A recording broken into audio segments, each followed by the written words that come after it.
A palavra de Deus ela tem mais de 8.000 promessas. Quantas dessas no seu filtro espiritual aí você acha que você já viveu? Vou falar algumas bem poucas aqui, tá? Ó, eu sou filho, eu sou marido, eu sou pai, eu sou pastor. E você? Quantas promessas de Deus você já viveu? Você tem vivido? E de que maneira você tem cultivado e cativado isso? As promessas de Deus, elas, como eu já disse aqui, elas são inerrantes, elas não falham. Isaías, capítulo de número 41, verso 10 é o nosso cabeçalho. Não temas, porque eu sou contigo. Aí está o nome de Deus. Não te assombres, porque eu sou o teu Deus. Eu te fortaleço e te ajudo e te sustento com a destra da minha justiça. Nesse tempo de correria, de abreviação do tempo, a Bíblia é bem clara e relata sobre isso, que no fim dos dias o tempo se abreviaria mesmo. Pode ser que você, assim como eu, amanheça um dia e esqueça de agradecer a Deus pelo fôlego de vida. Amanheça os dias e esqueça das promessas que um dia Deus fez. Sabe, amanheça um dia e esqueça de que ao seu lado o Senhor precisa estar, eu não digo 24 horas por dia, mas eu digo sem faltar 1 milésimo de segundo sequer. A principal presença na minha vida tem que ser a do Senhor. As promessas dele para mim tem que ser viva. Tem que ser viva assim como eu creio que ele é vivo. Você crê que Jesus ressuscitou na cruz do Calvário? Você crê? Você crê que Jesus está aqui nesse lugar nessa manhã? E por que às vezes nós esquecemos e fazemos e comentamos e falamos coisas e temos a certeza que não agrada o Senhor? Então nós vivemos de conta gota.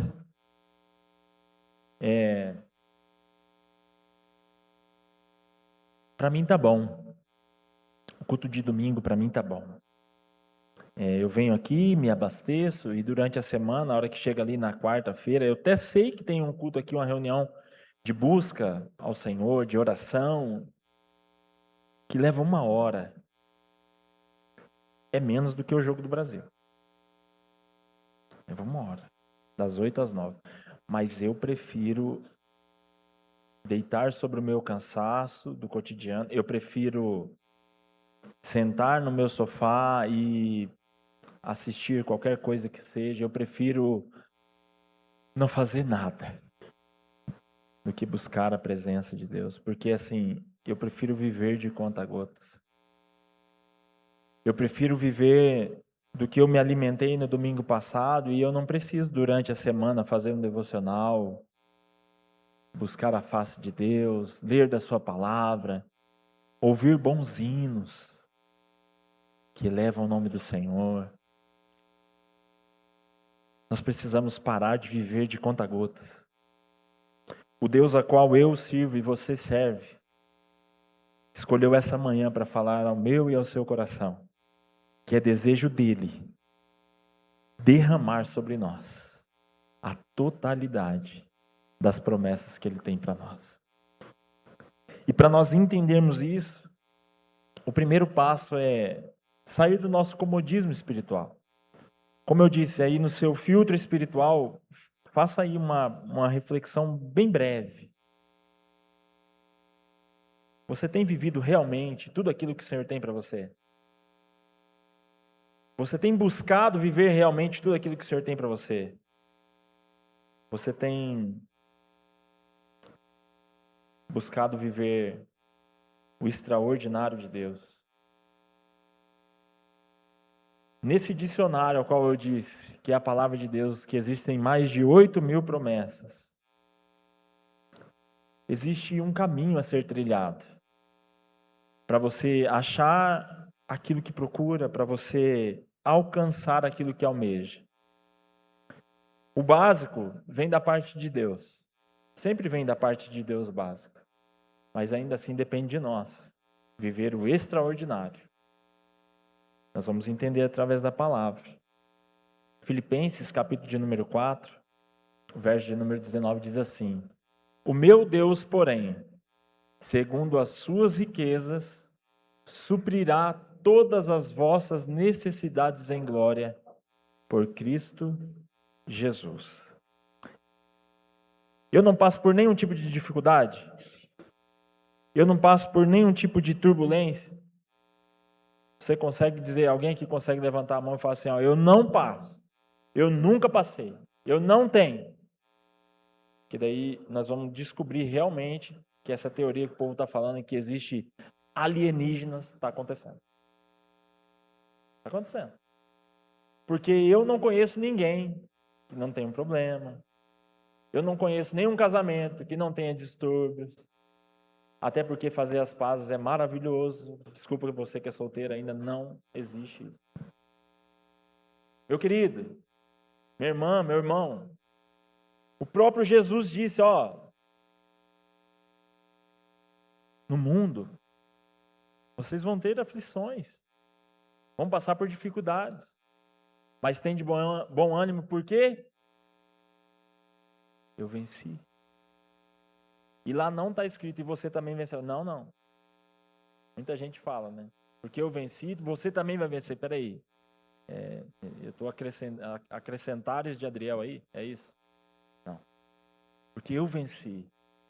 Mas Jesus, quando foi começar o seu ministério, com 30 anos de idade, chegando ali à beira do Jordão, para ser batizado, entra nas águas, João Batista, escandalizado, olha e fala, não, mas peraí. Quem teria que me batizar é você, não tá, inverteu o papel. Aí Jesus olha, não. Você precisa me batizar para que se cumpra toda a palavra. Aí Jesus, batizado nas águas, o céu se abre, o Espírito Santo de Deus desce em forma corpórea de pombo. E se ouve uma voz. O que essa voz diz? Diz mesmo, meus irmãos?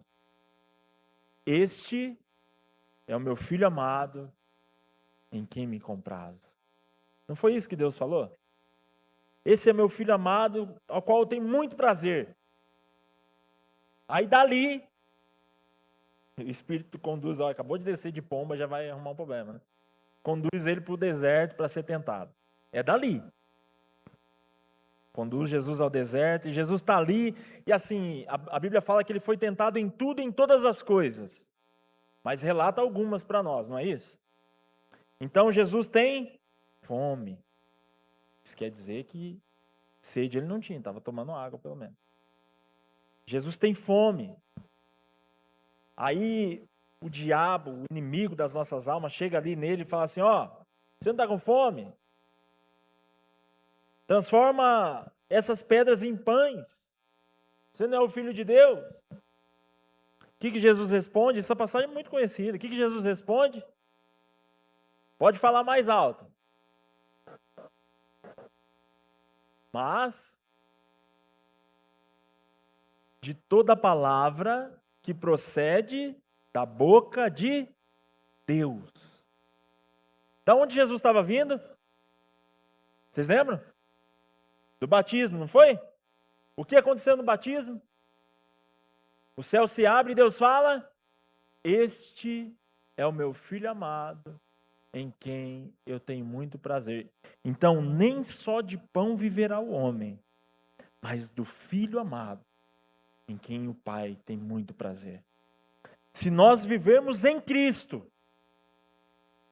nós venceremos o mundo. É isso que Jesus está querendo dizer. Ó, no mundo vocês vão ter aflições, mas tem de bom ânimo, porque eu venci. E se nem só de pão viverá o homem, mas de toda a palavra que provém da boca de Deus, eu sou o Filho amado. Viva em mim, viva em Cristo. Viva o extraordinário da parte de Deus. Viva do que Jesus tem para nós. Viva como cristão verdadeiro. Não de conta-gotas. Para que esse negócio só do domingo. Procura uma célula para você fazer amizades saudáveis. Procure andar com o pessoal. Gente, você gosta de jogar bola na quarta-feira, que é uma maravilha. A gente tem um grupo aí que às vezes dá até... Meu Jesus. Às vezes tem que cancelar também, que o povo não aparece, né, lá no grupo. Mas a gente tem um grupo aqui, vai se interagir, né? Ó, tô querendo jogar bola aí com vocês. Tem um povo aí que brinca de vôlei aí de vez em quando. Arruma alguma coisa para vocês fazerem no meio dos crentes, no meio dos cristãos. Não é só comer, não, gente. Pelo amor de Deus, nós estamos passando vergonha. A fama do crente é o quê? Come. Tá chorando, come. Tá sofrendo, come. Né? É o meme da vez agora, né? Tá gordo, não tá podendo falar não, tá gordo. Tá gordo, 2 horas da manhã, tava correndo, tá repreendido. Eu penso o seguinte, procura correr também. Tem um monte já, gente. Minha mulher daqui a pouco tá com uma gaveta de medalha lá, tá terrível. Influenciado por esse cara aí é meio terrível, gente. Vocês começarem a andar com o tá gordo, não vai dar certo. Vai emagrecer, vai ficar saudável, e é o que a gente tá procurando mesmo, tá, Tag? Faz esse povo procurar você aí. Gente, procura viver vida saudável. Sabe? Cuida da tua saúde em vez de cuidar da vida dos outros. Sabe? Faz alguma coisa assim. Tá doendo, mas vai sarar, não é assim, pô? A hora que vai chegando perto do couro, eu não aguento esse meme. Tua barriga vai até o céu. Não, tá repreendido. Em nome de Jesus. Em nome de Jesus. Vamos procurar viver saudavelmente. Para de viver de conta-gota só de domingo. Sabe? Você não está fazendo nada na quarta-feira às vezes. Vem aqui, é 1 horinha. Depois você volta lá debaixo da coberta, que tá friozinho, tá gostoso, né? Depois você volta. Vai debaixo da coberta, vai dormir, vai deixar os filhos judiar, porque se eu deixar lá em casa é complicado. Então para. Viva o extraordinário da parte de Deus.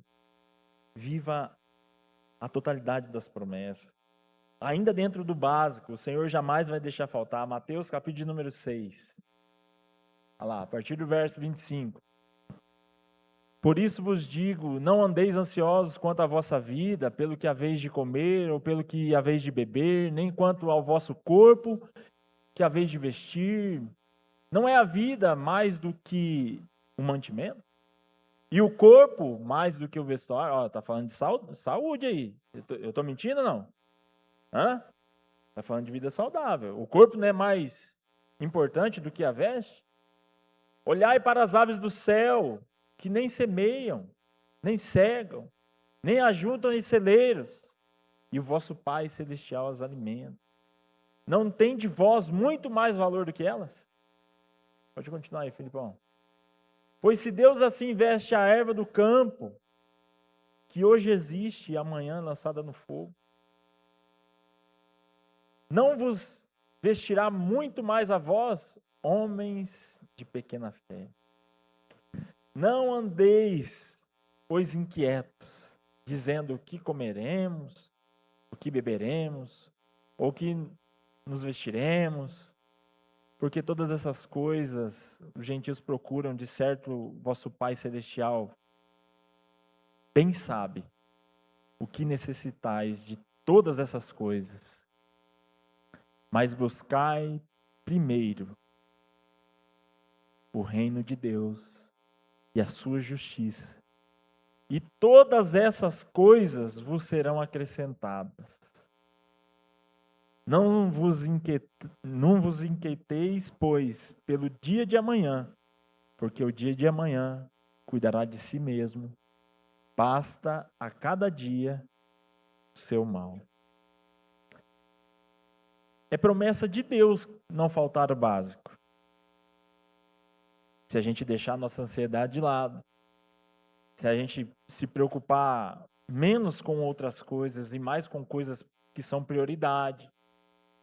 Por isso que ele diz ali, ó, buscai primeiro o reino de Deus e a sua justiça, e todas essas coisas vos serão acrescentadas. Beleza. Eu já sei que o básico é providência de Deus. E para eu viver além disso? Será que Deus tem isso para mim? Será que Deus tem prosperidade para mim? Quantos creem na prosperidade da parte de Deus aqui, da parte de Deus? Quantos creem? Amém? Vocês creem? Então eu não estou aqui pregando uma teologia da prosperidade, vocês já entenderam a mensagem, né?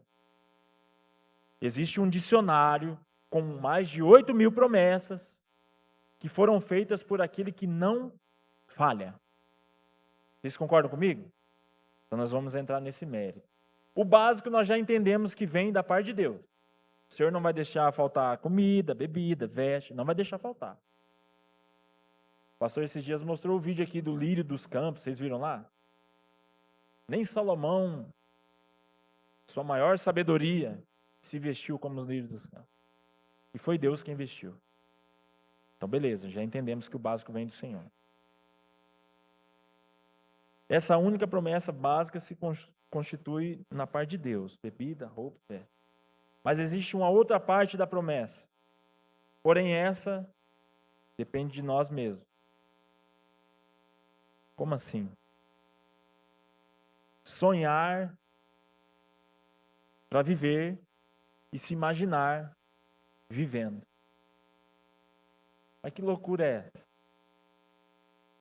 Meu querido, se o que você está vivendo está bom, amém. Mas se você almeja coisas maiores, você precisa viver para buscar coisas maiores. Não, do jeito que está, tá bom, mas eu queria tanto. Mas peraí, se do jeito que está, tá bom, você não queria tanto. Concorda comigo? A pessoa que quer, que almeja, o que ela faz? Ela busca. Ela busca conhecimento, ela busca estudar, ela busca se aprimorar. Gente, ó, eu tenho empresa e hoje é difícil quando o cara chega para pedir um trabalho e fala que é crente. É complicado. Eu estou contando alguma mentira aqui? Os empresários, principalmente. Eu estou contando alguma mentira? Os crentes de hoje em dia estão com uma fama absurda. Absurda. Antigamente, se falava que era cristão, era um privilégio você ter um cristão dentro de uma empresa. Era o primeiro a chegar, era o mais disposto, era o que melhor produzia, era aquele que se destacava. Porque existia o entendimento de que o cristão foi chamado para influenciar, não para ser influenciado. Mas hoje, a maioria prefere deixar com que a internet o influencie do que ser um influenciador. Pode ser até de internet, mas seja você também um influenciador. Não tem problema. Hoje a gente prefere de que aquele cara que está hypado, aquele cara que está no auge, aquele cara que é o queridinho da empresa, o que ele faz se consiste como lei. Não, se ele está fazendo isso, eu também vou fazer. Mas espera aí, você foi chamado para influenciar ou você foi chamado para ser influenciado? Todo cristão está aqui debaixo desse teto, eu vou falar para vocês com autoridade. Você não foi chamado para ser influenciado, você foi chamado para influenciar. Você não foi chamado para ser cauda, você foi chamado para ser cabeça. O seu Pai que está nos céus determinou isso para você. Você se constitui como filho. Quantos aqui são filhos de Deus? Porque vocês sabem que existe filho lá daquele lado de lá também, né? Não é só filho de Deus, não. Você precisa assumir essa posição e sonhar. Sabe ali o que diz em Salmo 37? Olha lá, o 4 e o 5. Deleita-te também no Senhor, e te concederá os desejos do teu coração. Entrega o teu caminho ao Senhor, confia nele, e ele, aqui já não depende mais de Deus. Aqui depende do meu e do teu sonho. Da minha e da tua ambição. Eu estou falando ambição aqui no bom sentido, tá? Eu almejo buscar e chegar em lugares maiores, se Deus estiver ao meu lado. Se eu pegar um papel para assinar, eu falo assim, Senhor, o Senhor assina? Salmo de número 90, versículo 17. Senhor, confirma as obras das minhas mãos. Sim, Senhor. Reconhece e firma. Confirma, Senhor, as obras das minhas mãos. Se o Senhor não confirmar, não vá. Não faça. Vai quebrar a cara. Aí sabe o que acontece? Você quebra a cara, você faz o quê? É a palavra lá do pastor Adriel aquele dia lá. Ó. Não. Senhor, confirma as obras das minhas mãos. Se você vai transferir um carro, tem que ir lá no cartório. Fazer o quê? Você já assinou. Não assinou? O que você vai fazer no cartório? Reconhecer? Firma. Por isso que o salmista escreve dessa forma. Senhor, confirma as obras das minhas mãos. Mas não é só confirmar. O Senhor reconhece, confirma mais uma vez. Por isso que ele repete 2 vezes. Sim, Senhor, confirma as obras das minhas mãos. Se o Senhor estiver contigo, sonhe, projete, planeje. Em meio a esse caos que a gente vive do cotidiano, nós precisamos crer que existe paz nas promessas de Deus. Que existe paz na vontade de Deus para nós. E às vezes a gente confunde. A palavra de Deus diz que do homem são os planos e os projetos, mas quem lhes direciona os passos é o Senhor. Mas de quem é os planos e os projetos? Fala assim, é meu. Fala, é meu. De quem são os planos e os projetos? É seu. Eu não tenho sonho. Eu estou falando aqui para crianças aqui desde 0 até 200 anos de idade, meu querido. Não existe isso não. Abraão com 90 e poucos anos, Deus olha para ele e fala assim, olha para o céu, olha para as estrelas, olha lá para a areia do mar. É isso aí que eu tenho para você. Você quer? Sara pode até ter rido, mas nasceu ou não nasceu? Quantos anos? 90 e poucos anos. Então eu estou falando aqui para qualquer tipo de idade. Se você ainda tem sonhos, projetos e planos, entregue-os nas mãos do Senhor. Porque é desejo dele cumprir essas promessas nas nossas vidas. Viva a totalidade das promessas de Deus para você. Projete, sonhe, planeje mesmo. Mas coloca na presença, perante Deus. Fala, Senhor, o Senhor vai comigo? O Senhor está comigo nesse projeto? Me ajuda a entender, a enxergar o que o Senhor tem para mim. E aí sim, existe uma paz que provém da parte de Deus, para que você viva essas coisas. João 16:33 diz assim: tenho-vos dito isso, para que em mim tenhais paz. Olha lá. No mundo tereis aflições, mas tem de bom ânimo, eu venci o mundo. Paulo nos deixou um mapa. Sabe, ele deixou para nós um script para podermos despertar essa promessa de paz. Ele deixou para nós um passo a passo. Quantos estão alegres aqui nessa manhã? Como eu disse, hoje eu preciso que vocês interajam comigo aqui. Eu estou com uma palavra fervendo aqui dentro do meu peito e eu preciso soltar tudo. Quantos estão alegres aqui nessa manhã? A palavra de Deus diz, né? Alegrei-me quando me disseram, vamos à casa do Senhor. Não é isso que a palavra de Deus diz? E Paulo escreve em Filipenses, no capítulo 4, verso 4, até o 7. Tá aí, Fê? Não? Deixa eu abrir aqui então para nós. Filipenses, capítulo de número 4, verso 4 diz assim: alegrem-se sempre no Senhor.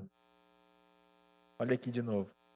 Direi novamente, alegrem-se. Que a amabilidade de vocês seja reconhecida por todas as pessoas. Perto está o Senhor.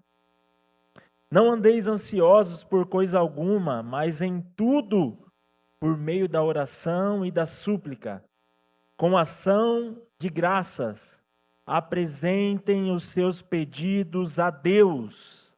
Então, versículo 7. A paz de Deus, que excede todo entendimento, guardará o coração e os pensamentos de vocês em Cristo Jesus. Você pode aplaudir o Senhor por essa palavra? Não andeis ansiosos por coisa alguma, mas em tudo, por meio da oração e de súplica, em ação de graças, apresentem os seus pedidos a Deus. Então aí sim, a paz que excede todo entendimento guardará o coração e os pensamentos de vocês em Cristo Jesus. Existe uma paz que é predestinada somente para esses que se alegram na presença de Deus. O fato de eu estar aqui hoje ministrando, para mim já é um motivo de muita alegria. De ter a minha mãe aqui me ouvindo é mais ainda.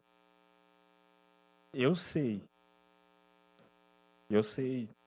de todas as guerras que foi plantada dentro da minha casa, de todas as guerras que ela guerreou, de todas as guerras que nós já vivemos. E hoje, queria te honrar, minha mãe. Dizer que eu te amo muito. Sou muito grato a Deus pelas suas orações, por tudo. Te amo. Eu sei de onde o Senhor me tirou.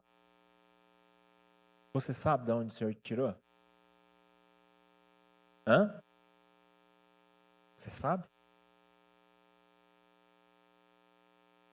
Porque não existe alegria, exultação. Está aqui o Marquinhos da Samambeira. Lembra bem. Vamos te ver aqui, Marquinhos. Eu sei que aqueles que se alegram no Senhor alcançarão essa paz. A paz que excede todo entendimento é reservada para aqueles que se alegram na presença do Senhor. Viva, sonhe, conquiste. Existe realmente prosperidade proveniente da parte de Deus para nós. O que você tem projetado para o seu futuro? Quais são os seus planos? Está lá em Provérbios 16, do 1 ao 9, eu já falei aqui, não precisa nem pôr aí, Felipe. Do homem cabe fazer os planos e os projetos, mas o Senhor precisa direcionar os passos. Mas e se Ele não está na frente da minha vida, quem vai direcionar os meus passos? Ninguém. Porque só cabe ao Senhor fazer isso. Nós não temos essa força. Nós não temos como resolver esses problemas. Mas o Senhor tem. E o Senhor sabe resolver.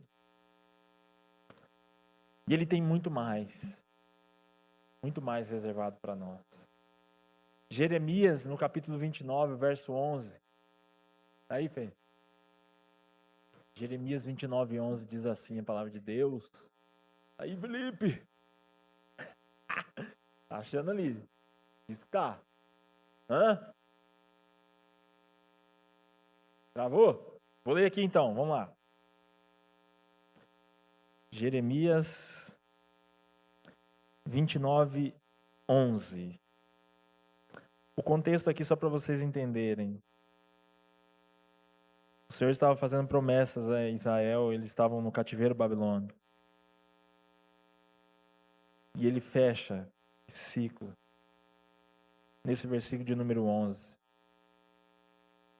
Diz assim: porque sou eu que conheço os planos que tenho para vocês, declara o Senhor. plano de fazê-los prosperar, não de causar dano.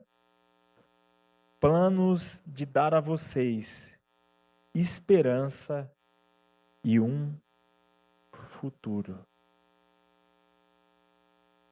Quem disse isso?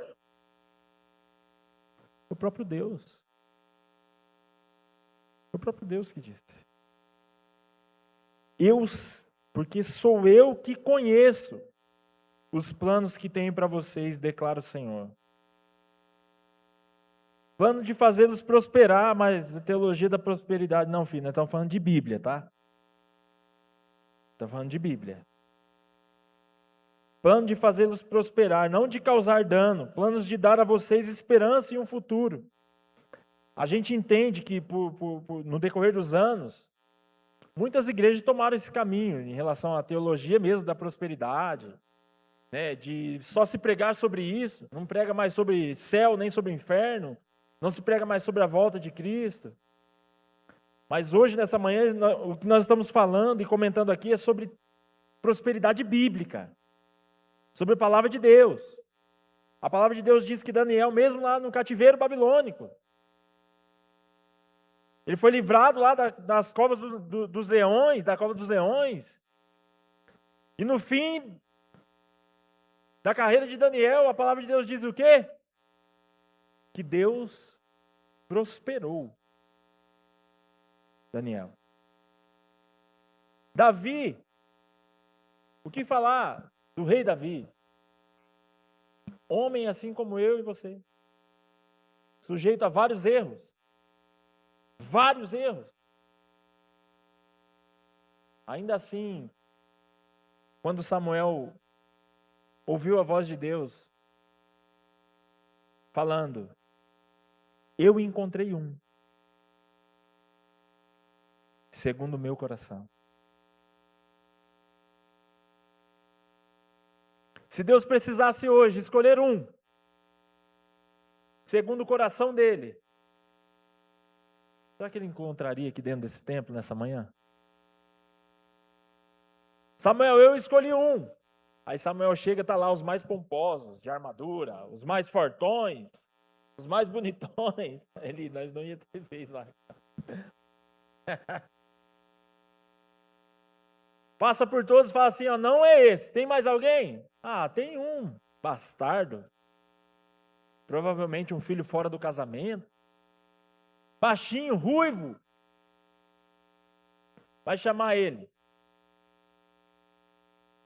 Provavelmente até aquele dia, conforme diz os historiadores, Davi nunca pôde se assentar à mesa da família e comer um pedaço de queijo junto com ele. Quando esses irmãos que eram do casamento mesmo, de Jessé, passavam, cuspiam sobre ele, de cima do cavalo. Molhavam ele e deixavam que a poeira que os cavalos levantavam sujasse ele. Mas aquele dia Samuel falou assim, ninguém se assentará à mesa enquanto este não chegar. Davi chega, o mais improvável, e é ungido rei. Você acha que ele foi ungido rei e assumiu o trono? Não, passou anos de busca, angústia, perseguições. Mas você concorda comigo que Deus prosperou muito a vida de Davi também? Davi foi o maior rei que teve até hoje em Israel. Até hoje, quem é descendente de Davi não paga imposto. Vamos somar só os impostos que foi descontado. Será que Davi foi próspero? E eu não conheço judeu pobre até hoje. Não conheci, não. Vocês concordam comigo? Mas Davi tinha um coração voltado para o Senhor. Mesmo assim como eu e você, em meio a falhas e erros, o que ele fazia de importante? Ele reconhecia os seus erros. Ele se arrependia dos seus erros. E ele buscava a face do Senhor. Vamos entrar num ambiente aqui que é igual mina. Pá! Às vezes a gente pisa e explode na cabeça de muita gente. Davi entendia o que é o ato de adoração na hora de ofertar e dizimar. Davi entendia. Ah, mas você está falando isso porque ele tinha muito dinheiro, já era. Não, eu estou falando isso, eu estou falando de coração aqui, tá? Que o Senhor não está nem aí o valor ou o que você vai ofertar e dizimar. O que o Senhor tem para nós é a intenção do nosso coração, é isso que Ele quer ver. É isso que Ele sonda. Você acha, Jesus estava lá, sentado do lado dos gasofiláceos, vindo os fariseus, os saduceus, os escribas, os grandes da época, os empresários, ofertando grandes valores nos gasofiláceos. Aí vem a viuvinha. Umas moedinhas. E Jesus estava observando, tá? Ai de você pensar que Jesus não observa esse momento nosso. A gente não faz separação do nosso culto. O momento de ofertar e dizimar faz parte do nosso entendimento como culto. Culto racional tem que fazer parte, ofertar e dizimar. E Jesus está olhando e fala assim, ó, a maior oferta foi dessa mulher. Aí, se eu fosse um dos discípulos, eu também ia estar falando, mas Jesus, agora, sei lá, tá doidão. Como assim? A maior oferta? Não é, a maior oferta. Todos os outros que ofertaram e dizimaram deram daquilo que sobrava. Mas essa mulher, ela ofertou tudo que ela tinha. É a intenção do coração, não é valor. Agora, se Deus te prosperou, é valor também. Entenda isso. Davi chega no monte a qual ele queria construir o templo para o Senhor. E o dono daquele lugar olha para ele e fala assim, não, eu vou te dar. Pode pegar a terra. É de graça. É de graça. Pode pegar, é sua. Pode construir o templo. Davi olha para aquele homem e fala para ele, jamais daria eu algo para o meu Senhor que não me custe nada. O que nós estamos falando aqui não é de valor, ele já tinha ganhado o terreno. O que nós estamos falando aqui é de intenção do coração. Aquele que se alegra na presença de Deus, oferta e dizima com alegria, porque Deus ama aquele que dá com alegria. Eu sei, você vê, diminui até o volume, é pesado quando você entra nesse tipo de assunto. Pesado. Mas é real. Você precisa entender sobre isso. Nós precisamos entender sobre isso. Viva a totalidade das promessas de Deus na sua vida. Pare de viver de conta-gotas. Viva tudo que o Senhor tem para a sua vida e Ele cumprirá todas as suas promessas. Salmo 89, 34. Não quebrarei a minha aliança. Não alterarei o que saiu dos meus lábios. Quem está falando isso aí não é homem, gente. Quem está falando isso aí é o próprio Deus.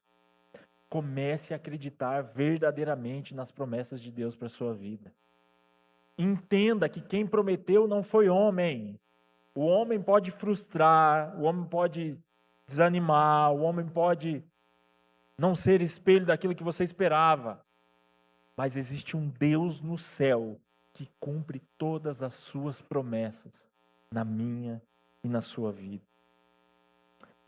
E o outro patamar em relação às promessas de Deus é o sobrenatural.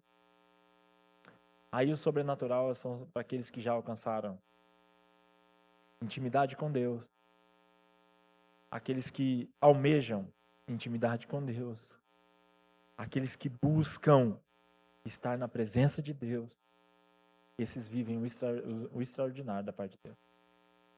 Eu sou testemunha viva disso. Testemunha viva disso dentro da minha casa, minha família. Minha esposa está aqui testemunha. nós vivemos o extraordinário da parte de Deus muitas vezes. Muitas vezes. Sem nem entender. 1 Coríntios, capítulo 2, verso 9, diz assim: mas como está escrito, as coisas que o olho não viu, o ouvido não ouviu, e não subiram ao coração do homem, são as que Deus preparou. Para quem? Para os que o amam. Nem olhos viram, nem ouvidos ouviram, nem desceu ao coração do homem aquilo que está preparado para mim e para você, para aqueles que se alegram na presença de Deus, para aqueles que entendem que quem prometeu é fiel para cumprir.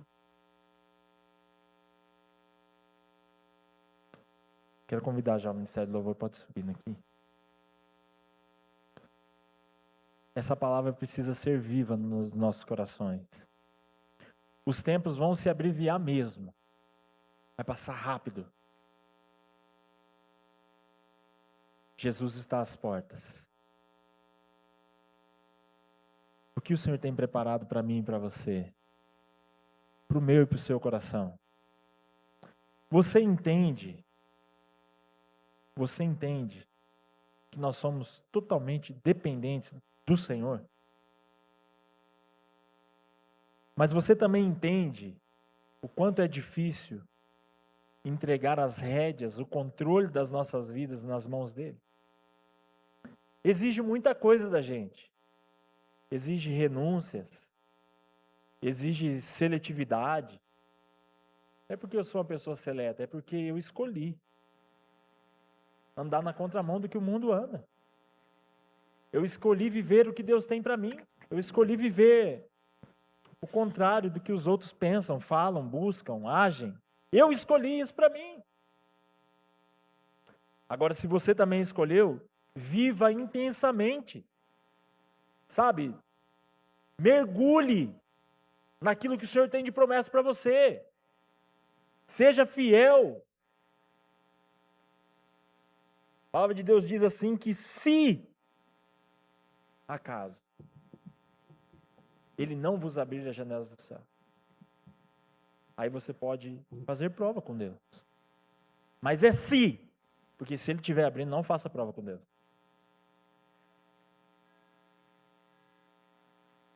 Eu cometi essa falha uma vez. Deus escancarando as portas para mim. Eu tinha acabado de abrir um negócio. Um dia eu estava ali varrendo, no dia do meu aniversário, à frente da borracharia que eu tinha, varrendo assim, e falando: Senhor, o Senhor é comigo nesse lugar? Eu sabia já, tá? Senhor, o Senhor é comigo nesse lugar? Se eu for comigo, eu quero fazer uma prova contigo. Derrama sobre mim aquilo que o Senhor tem. E Deus derramando, né? Eu estava ali como um hipócrita, na verdade, varrendo. De repente, pá! Jogado para trás, assim, uns 3 metros. Eu vou contar para vocês aqui, mas até os policiais que estavam lá no dia são testemunha. Eu levei um tiro. Uma bala perdida. Meu peito, assim, ó. E a bala não entrou. A bala bateu em mim, jogou eu para trás, tipo, daqui lá na minha esposa, assim. Bateu no teto metálico, amassou. Bateu no chão, furou o chão. Caiu lá na casa da vizinha o projétil. Pum. Mas não entrou. Fez um caroço dessa altura aqui, assim, ó. Sabe o que eu fiz? Liguei para minha esposa, minha mãe. Fechei as portas do comércio. Falei assim: Senhor, eu vou para minha casa agradecer com a minha família, porque o Senhor está comigo. Seja fiel ao Senhor. Viva a totalidade das promessas que Deus tem. Os livramentos, é Ele que cuida. A gente não tem esse poder. Os policiais chegaram na viatura, a hora que eles me viram lá, escondido dentro da bicicletaria dos Sons ali, na carnaciada. Estão tentando me matar, Jesus. Você falou, cara, pegou o rádio e falou assim, Popom, aconteceu um milagre aqui. A gente achou um projeto de 9 milímetros na casa da vizinha, não entrou no peito do rapaz. Eu falei assim, eu sei que fiel é aquele que prometeu.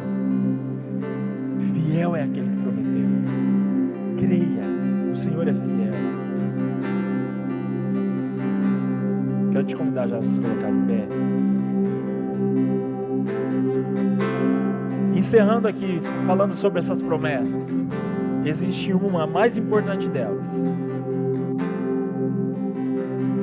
Atente-se aí, volte o foco da tua atenção. Nós precisamos ser reconhecidos como filhos de Deus. Aqueles que alcançarão a salvação que vem dele. Faça um autoexame. 1 João, capítulo de número 2, verso 23 ao 25, diz assim, ó: qualquer que nega o Filho também não tem o Pai. Mas aquele que confessa o Filho tem também o Pai. Portanto, o que desde o princípio ouviste, permaneça em vós. E em vós permanecer o que desde o princípio ouvistes, também permanecereis no Filho e no Pai. E esta é a promessa que Ele nos fez, a vida eterna.